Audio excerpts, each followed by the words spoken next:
testifying today in the Senate. Joining us now is Dr. Ashish Jha. He's Dean of the School of Public Health at Brown University. Dr. Jha, thank you so much for joining us tonight. There's a lot going on in the news, and it's a pleasure to have you here. Thank you, Rachel. Let me start by actually getting your reaction to what we just heard there from Dr. Redfield. If we all wore masks for 6, 8, 10, 12 weeks, which is a range, we would bring this pandemic under control, calling masks the most important public health tool that we have right now. Is that fair for him to put it that way?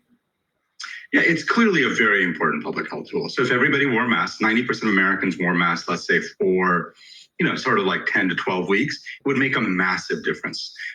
We could prevent a vast majority of the deaths that are likely to occur. So I largely agree with Dr. Redfield. This is a really important prevention.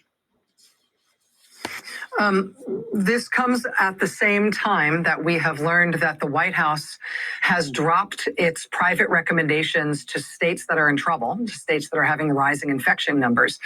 Even as recently as a few weeks ago, the White House was telling those states that in order to stop transmission, they needed to institute mask requirements. They've now stopped doing that, and they appear to have softened a lot of their other recommendations to states, even as those states have worsening epidemiological circumstances. I find that very disturbing because I feel like that means the White House is stopping trying to get states to contain the virus. How do you view that news, particularly in light of that clear recommendation from Dr. Redfield there that masks work? Yeah, so a couple of things are going on.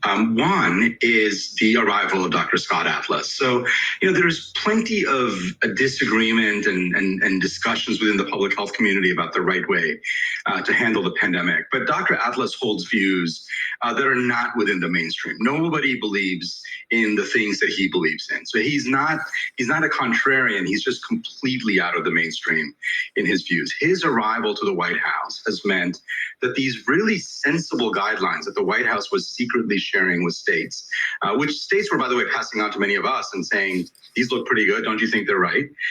All of a sudden changed. And I suspect basically what has happened is that Dr. Atlas and his team are now getting to put in the recommendations. And Dr. Debbie Birx and Tony Fauci, who really are experts in this, their voices seem diminished to me, at least in those recommendations. Why would you tell a state to stop, a state that where the infection rate is getting worse right now? What is the conceivable rationale for no longer recommending to that state that they use masks? Well, there is this group of people, as I said, these are not in the mainstream.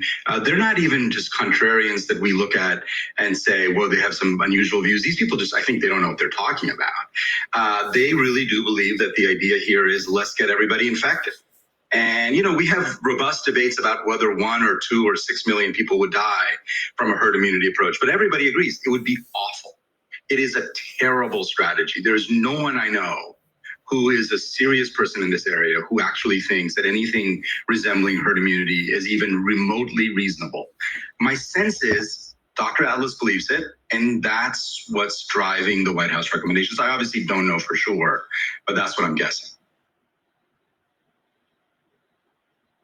But the fact that the White House isn't just talking about it, that they are appearing to act this out in terms of what they're telling states to do, and states that, like the White House, are going along with these change recommendations. I find this turn in the news very disturbing. Dr. Ashish Jha, Dean of the School of Public Health at Brown University. Dr. Jha, thank you for being with us and being so clear as always. Thank you, Rachel.